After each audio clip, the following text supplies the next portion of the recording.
Hello বন্ধুরা, welcome to my channel. আশা করি তোমরা সবাই ভালো আছো, সুস্থ আছো।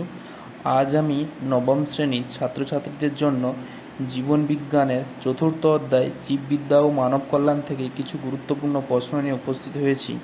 তাই ভিডিওটি স্কিপ্ট না করে সম্পূর্ণ ভিডিওটি দেখবেন এবং লাইক ও সাবস্ক্রাইব করতে ভুলবেন না।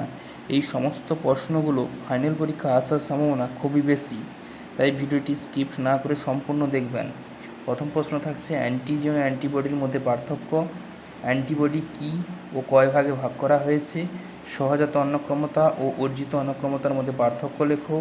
রস নির্ভর ও কোষ নির্ভর অন্নক্ষমতার মধ্যে পার্থক্য লেখো।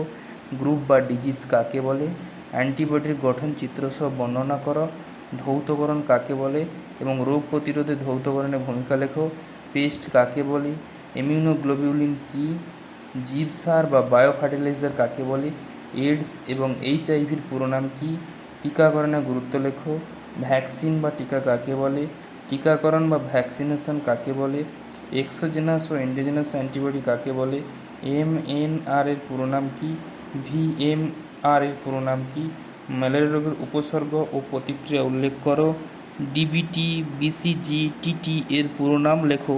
সম্পূর্ণ ভিডিওটি দেখার জন্য অসংখ্য ধন্যবাদ। চ্যানেলটি সাবস্ক্রাইব করুন এবং আমাদের পাশে থাকুন।